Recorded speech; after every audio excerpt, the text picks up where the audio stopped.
Good afternoon, students. Hoping you all must be healthy and safe at home and studying as well. I got very less responses, and to these questions, some of the students answered correctly as well. And I have shared their papers to you as well. So you might be able to, see what are the correct solutions, and I will be explaining those as well. Okay, so we were studying the chapter electricity. Okay, and now let's recap in a short time. So we have studied about the charge and the current. Okay, what the current was, and this question is also there, the first one. Okay, what does an electric current mean? An electric current is simply the flow of charge from a particular area per unit time is known as electric current. Okay, and its SI unit is ampere. And how you can define ampere? When 1 coulomb charge flows in 1 second from a particular area is known as 1 ampere.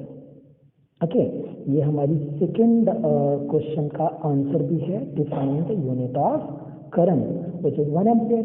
हाँ, तो इस तरीके से आपके दो question के answers को आप लोग को देख भी सकते हैं, जो मैंने पेपर शेयर किया था आप लोगों को, और इसको रिपीट करके भी सुन सकते हैं.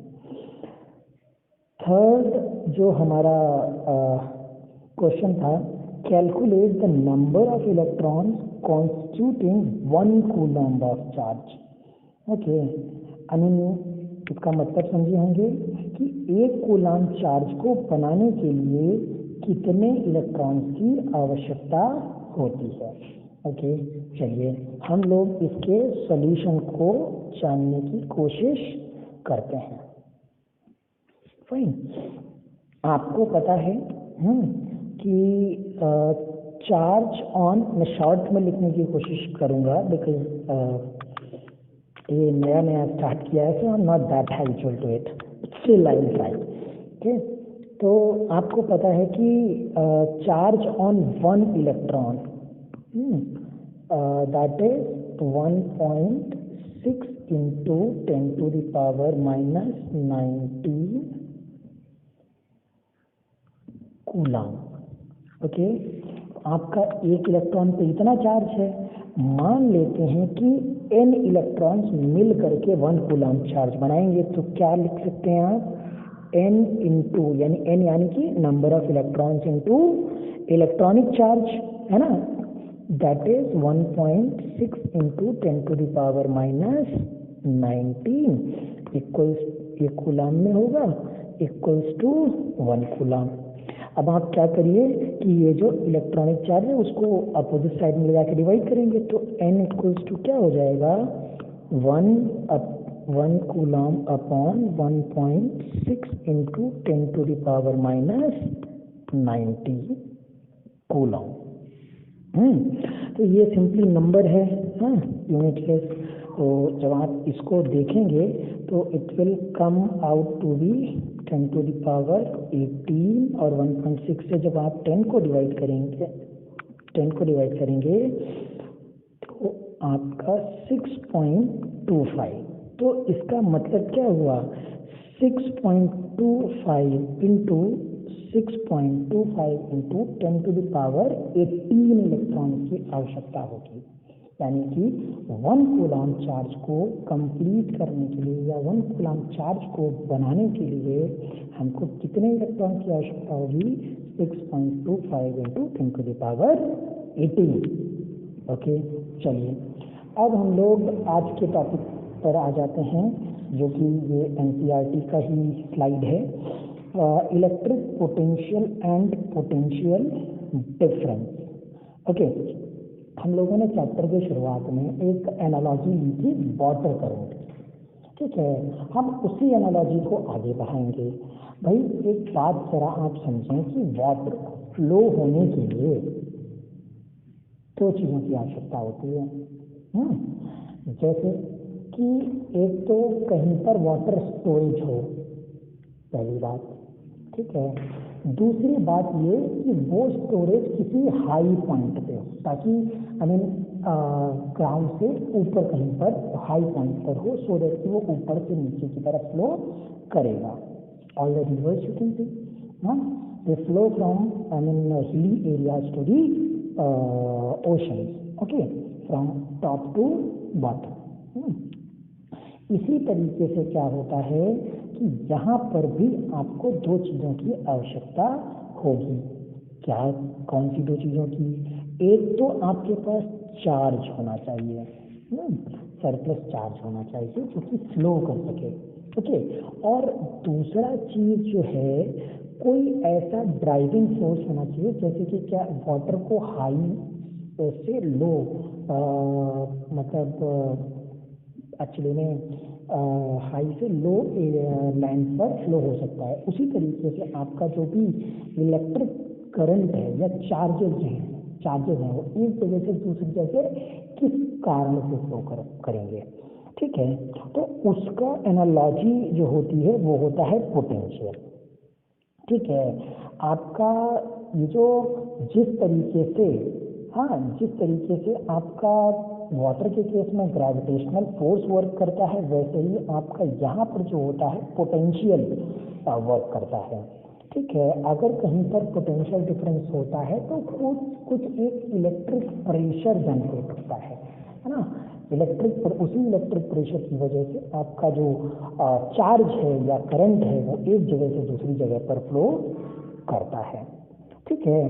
अब यहाँ पर एनसीईआरटी में भी पढ़ सकते हैं, इसी तरीके की चीज़ें लिखी हैं कि the electrons move only if there is difference of electric pressure called electric potential difference along the conductor. This difference of potential may be produced by battery constituting of one or more electric cell। हालांकि ये सब पे अभी हम नहीं जाएंगे, battery क्या होता है, कैसा होता है। कुल मिलाकर के इन्होंने कहा है कि अगर कहीं पर इलेक्ट्रिक प्रेशर जो कि किसके सामने होता है, पोटेंशियल डिफरेंस के सामने होता है, अगर वो होता है तो आपका चार्ज फ्लो करेगा। तो इतनी बात तो हमें इन्होंने बता दी कि भाई पोटेंशियल डिफरेंस होगा तो आपका चार्ज फ्लो करेगा एक जगह से दूसरी जगह। लेकिन अब ये पोटेंशियल डिफरेंस क्या होता है, पोटेंशियल डिफरेंस छोड़िए, पहले पोटेंशियल जानते हैं क्या होता है, ठीक है। तो पता है कि इलेक्ट्रिसिटी में हम किसी भी पॉइंट का पोटेंशियल डिफाइन करते हैं, ठीक है। हम लोग किसी भी पॉइंट का क्या करते हैं, पोटेंशियल डिफाइन करते हैं। जैसे हम लोग एक रेफरेंस पॉइंट चूज कर लेते हैं और वो रेफरेंस पॉइंट हम इन्फिनिटी को मानते हैं, मान लेते हैं कि ये इन्फिनिटी है और हमारा यहाँ पर कोई पॉइंट है ए, ओके। तो होता क्या है कि आपका इन्फिनिटी पे मानते हैं कि कोई भी पोटेंशियल नहीं होता है, जीरो पोटेंशियल होता है। तो वहाँ से इन्फिनिटी से किसी पॉइंट ए पर अगर कोई यूनिट पॉजिटिव चार्ज यानी कि 1 कूलम का चार्ज है, उसे लाने में जितनी एनर्जी लगती है, ठीक है, मतलब इन्फिनिटी से पॉइंट ए पर लाने में जितनी एनर्जी लगती है उस पॉइंट ए के, ठीक है, उस पॉइंट ए को का उतना ही पोटेंशियल होता है, ठीक है। एक बार फिर से रिपीट कर देता हूँ कि the work done in carrying a unit positive charge from infinity to that particular point is known as the potential of that point. Clear? कि एक बार फिर से हिंदी में बता देता हूँ कि इन्फिनिटी से अगर यूनिट पॉजिटिव चार्ज को किसी पॉइंट पर लाने में जितना वर्क डन करना पड़ता है या जितना वर्क करना पड़ता है वो उस पॉइंट का क्या कहलाता है, पोटेंशियल कहलाता है, ठीक। ये तो हमारा पोटेंशियल हो गया जिसको हम डिफाइन करते हैं। ऐसे ही मान लीजिए एक पॉइंट आपका यहाँ पर होगा P, तो इन्फिनिटी से यहाँ पर उसे लाने में जितना पोटेंशियल लगेगा उसको भी हम लोग उस पॉइंट P का पोटेंशियल डिफरेंस बोलेंगे। यहाँ पे मान लेते हैं VA था और यहाँ पे आपका VB है, यानी इन दो जगहों का पोटेंशियल अलग अलग है, ओके। अब हम लोग बात करते हैं पोटेंशियल डिफरेंस की। तो आपका जो, अगर मान लीजिए हमको पॉइंट ए से बी अब जाना है, अब क्योंकि यहाँ का पोटेंशियल वी है और यहाँ का पोटेंशियल क्या है, वी बी, तो आपका होगा क्या कि जब बी ए से बी बी ले जाएंगे तो आपका इन दोनों के बीच का जो डिफरेंस होगा हमें उतना वर्क करना पड़ेगा, ठीक है। और ए और बी के बीच का पोटेंशियल डिफरेंस भी वही कहलाएगा। आप इसको एनालॉजी पे समझ सकते हैं कि इन्फिनिटी से ए पे ले गए तो जो वहाँ पे वर्क करना पड़ा वो बी ए है, और इन्फिनिटी से बी पे ले गए वहाँ तक जो वर्क करना पड़ा वो पोटेंशियल वी बी है, ठीक है। अब ए और बी का पोटेंशियल अलग अलग है, ए से बी ले जाएंगे तो कुछ ना कुछ तो काम करना पड़ेगा, कोई ना कोई तो डिफरेंस होगा। तो यही जो आपका वर्क करना पड़ता है यही आपका क्या होता है, पोटेंशियल डिफरेंस होता है, ठीक है। ये तो हम समझ गए। अब जरा एनसीईआरटी की डेफिनेशन पे आ जाते हैं। We define electric potential difference between 2 points in an electric circuit carrying same current, some current as work done by a unit charge from one point to another, ठीक है।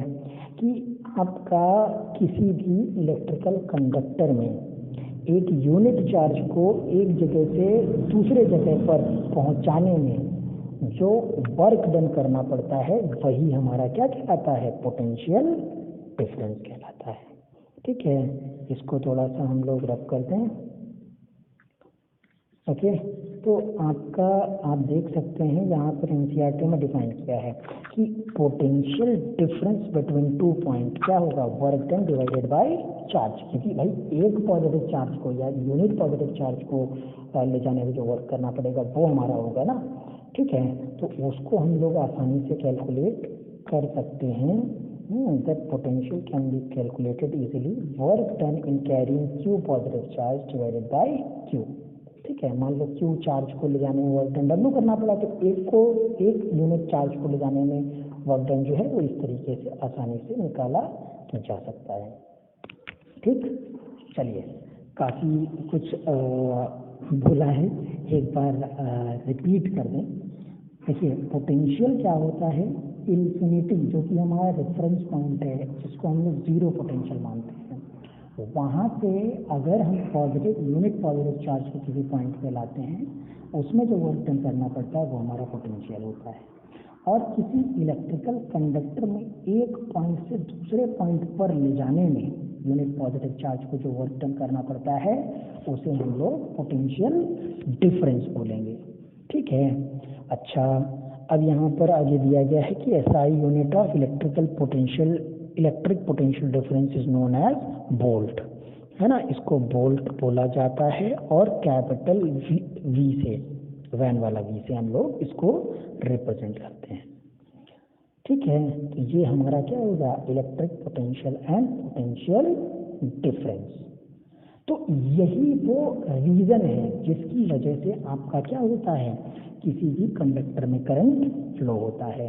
आपने देखा होगा कि घर में बैटरीज होती हैं, इन्वर्टर होता है, तो बैटरी को स्विच ऑन करने पर आपका करंट फ्लो करने लगता है। तो इसका मतलब ये हुआ कि बैटरी जो है वो आपका जिस टर्मिनल से करंट फ्लो करना स्टार्ट कर रहा है वो हाई पोटेंशियल पर है, हाई पोटेंशियल पर है, इसीलिए वहाँ से करंट फ्लो होना स्टार्ट हो पाता है। इसी तरीके से वायर में होता है, एक जगह से दूसरी जगह पोटेंशियल चार्ज का फ्लो कर पाएगा जब वहाँ पर पोटेंशियल का डिफरेंस होगा। चलिए, इसी में हम लोग आगे बढ़ते हैं कि जो हमारी यूनिट डिफाइन की गई है वोल्ट, है ना, उसको एम्पीयर की तरह कैसे एक्सप्लेन करेंगे। वो हमारा यहाँ पर दिया गया है कि जब हमारा एक कूलम चार्ज को एक पॉइंट से दूसरे पॉइंट पर ले जाने में एक जूल वर्क करना पड़े, ठीक है, तो वो हमारा क्या कहलाएगा, 1 वोल्ट। तो 1 volt can be defined as when the work done in taking 1 coulomb charge is 1 joule, then it is known as 1 volt, okay. तो ये हमारा क्या हो गया, वोल्ट, जो कि हमारी यूनिट है किसकी, पोटेंशियल डिफरेंस, उसको डिफाइन किया गया है, ओके। चलिए, अब एग्जांपल आपका 12.2, हाँ, इसको एक बार देख लेंगे। How much work is done in moving a charge of 2 coulomb across 2 points having potential difference 12 volt. Okay, तो आपका यहाँ पर क्या है कि 2 कूलम का चार्ज ले जाना है और 2 पॉइंट्स के बीच में मान लेते हैं ये ए है, ये बी है, और यहाँ के बीच में पोटेंशियल डिफरेंस कितना है 12 वोल्ट है। और चार्ज कितना जाना है 2 कूलम। आप देख सकते हैं अभी पीछे जो हम लोगों ने एक सिंपल सा फॉर्मूला लगाया था या देखा था, उसी का इस्तेमाल होना है। क्या फॉर्मूला था, पोटेंशियल डिफरेंस होता है वर्क डन अपॉन चार्ज, ठीक है। और यहाँ पर तो हमें वर्क डन निकालना है, तो चार्ज को उधर मल्टीप्लाई कर दीजिए, तो वर्क डन क्या हो जाएगा, पोटेंशियल इनटू चार्ज। ओके, तो आप ये फॉर्मूला जो है वो यहाँ पर पुट करेंगे और पोटेंशियल और चार्ज की वैल्यू रखेंगे, तो आपका वर्क डन आ जाएगा, ठीक है।